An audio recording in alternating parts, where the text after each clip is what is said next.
大家今晚攞唔攞夠能量啊？啊？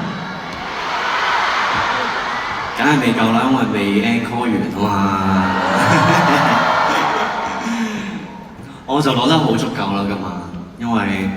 除咗今晚你哋比異常 hyper 之外啦，其實呢今晚嘅2個鐘零3個鐘，我每次行過每一個位置啦，見到你哋每一位面孔啦，其實你哋都俾咗好多嘅能量我啦，因為你哋嘅樣子好享受啦，就算有啲含蓄啲嘅、開心啲嘅，未必係會未必係會咁樣嘅，好正常。每個人都有唔同性格啦，咁所以係，但係見到佢害羞啲嘅一群都會。The fact that 你存在喺今晚已經係俾到力量我已經好感激你，講真，所以好多謝你。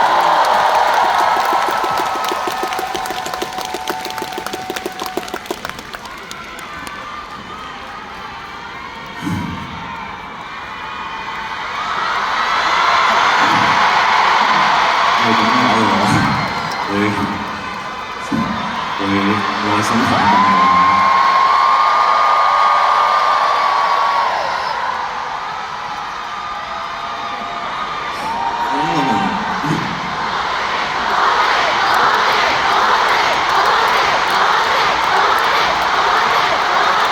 多謝你哋 thank you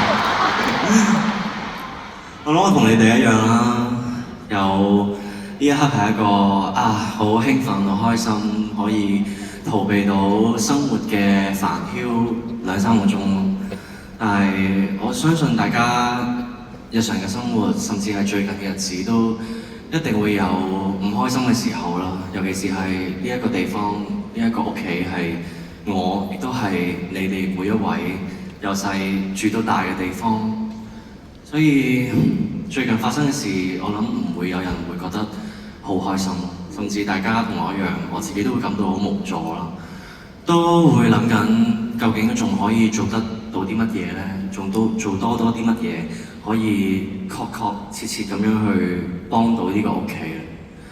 我哋作為香港嘅一份子，我哋有時都唔知應該點算好，但係好多時我發覺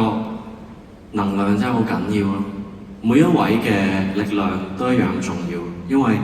你而家在座坐喺度嘅每一位，可能你同你身邊嘅人，你哋可唔可以對望一下？嚟啊，望一下。我諗絕大部分嘅人隔離都一定係有熟悉嘅人啦。我諗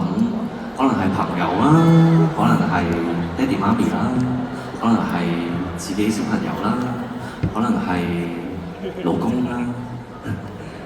或者係互不認識嘅神徒啦，又或者其實真係完全唔識嘅陌生人啦，真係好唔好彩地，大家一齊坐又好似好尷尬，一個就嗨啊，咁唔知嗨唔嗨好啦。咁但係唔緊要，因為你哋坐得埋一齊，其實就係一個緣分啦。而呢個緣分唔止係一個人生你哋嘅交叉點啦。我所知嘅緣分係你哋坐埋一齊。你哋嘅能量就係互相被影響，就好似我企喺呢個台度，我望住你哋呢1萬人，你哋嘅能量就俾我影響，而我亦都俾你哋影響緊。可能你隔離嗰位嘅觀眾，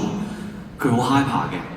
而你係害羞嗰一位，你都會因為佢嘅 hyper，你會其實我都可以放鬆少少喎。咁當然啦 ，hyper 嘅嗰位可能都會覺得我係咪要收斂啲咧？即係呢一個就係能量嘅重要性啊！即係我想講出嘅嘢就係，其實能量係可以互相之影響啊！所以點解我成日覺得正能量呢樣嘢，我講咗7年啦。我喺 social media 上面其實我講咗好耐，我想做一個正能量達人。我好想每一位神徒、每一位觀眾入嚟睇我嘅 social media、我嘅 Instagram account。大家攞到嘅係正能量。點解我講咗咁耐，我都係講緊呢番説話？去到第7年，我仲講緊嘅，就係因為我好重視正能量呢樣嘢。我自己覺得，就算呢一刻未必係可以正能量到，可能你生活中有好多一啲難關你未過到，或者最近發生嘅事情令到你都仲係覺得好無力，你未走到出去，甚至呢一件事情係會影響到你嘅，或者你喺工作上仲有一啲好多嘅工作未完成，你聽日要翻去趕工，但係你聽日都掛住睇今晚嘅片。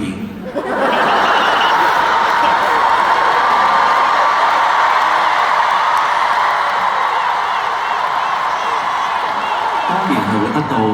傾南傾嘅 approval 啦。但係我想講嘅係，就算你生活中你有幾多嘅困難都好咯，我想同大家講嘅係，你哋永遠唔係自己一個，你哋唔係孤單自己一位去面對呢啲事情。可能你有時會覺得我嘅問題邊有人會了解到，邊有人會諗到我而家諗到嘅嘢，我而家嘅痛苦有邊個會明白到啊？冇人會感受到，得我自己一個。呢啲種種嘅感覺，其實我自己呢7年嚟 throughout 呢7年，甚至其實係呢1個月，甚至我今日我都試過感受到呢一個無力嘅感覺。我今日話説 band her 嘅時候咧，我 band her 我其中唱永順街嘅時候，我走咗粒音啦，好尷尬啦，好無力啦，唔知點算好啦。但係我嗰一刻我都同自己講話啊，唔緊要，因為我而家經歷緊嘅尷尬，我經歷緊嘅唔知點算好。我相信呢一個空間裏面，所有嘅 band 台下嘅工作人員都有佢自己未解決到嘅嘢，佢哋難受緊嘅嘢，就好似你在座你隔離嗰位一樣，都一定會有一啲嘢係佢未解決到。其實每一日每一位都一定係同樣經歷緊苦難，係唔需要比較究竟邊一個係苦啲，邊一個係仲要嚴重啲。你哋每一位都同樣重要，知唔知？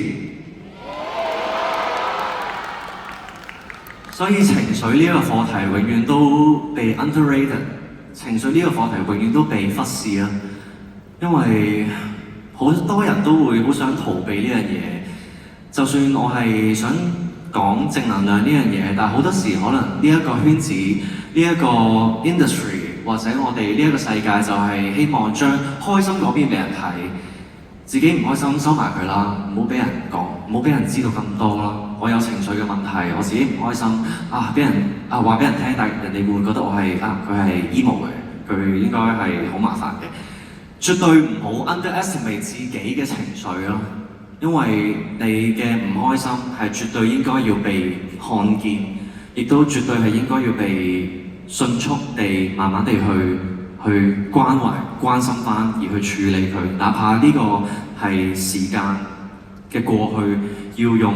唔知幾耐嘅時間先可以疏通到你嘅情緒。但係希望在座，如果你呢一刻係有嘢 bother 緊你嘅，或者最近係有嘢令到你難受嘅，希望你哋知道，你哋係有能力可以繼續向前行，知唔知？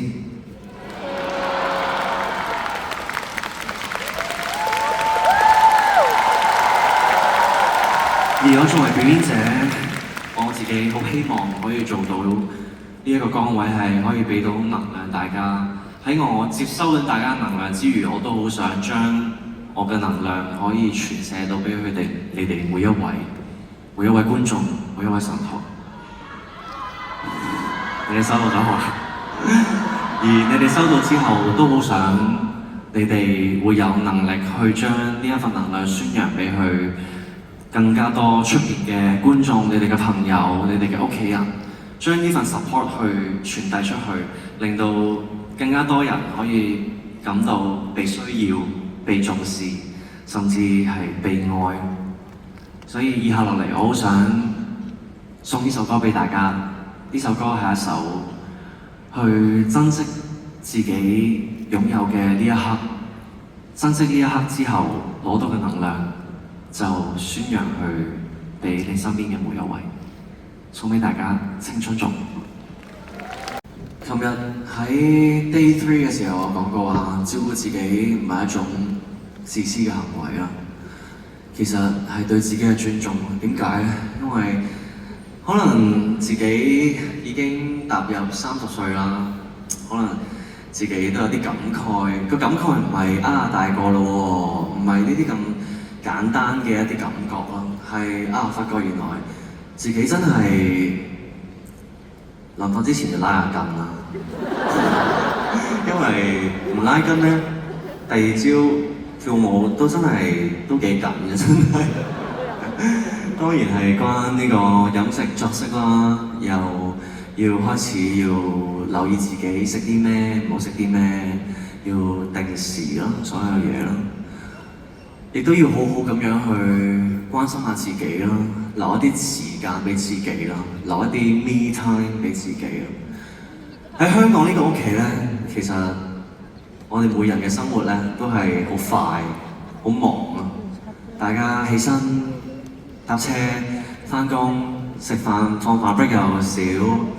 之後等放工，跟住返到屋企食個飯，玩下電話，咁就過咗一日。好快，所有嘢都嚟得好快，仲唔好講話屋企人嗌下交，同你個伴侶嗌下交，根本冇時間俾自己啊，冇時間留俾自己去喘息一下，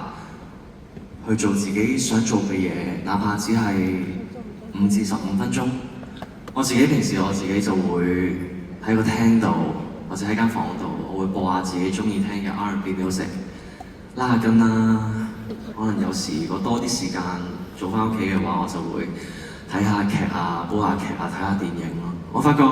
原來愛錫自己唔係一個自私嘅行為，只要你照顧到自己，身邊愛你嘅人就唔會咁擔心你，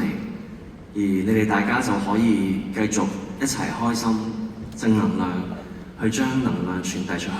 所以好想你哋用掌聲去鼓勵下現在你哋坐喺度嘅每一位嘅自己，因為你哋個個都好叻。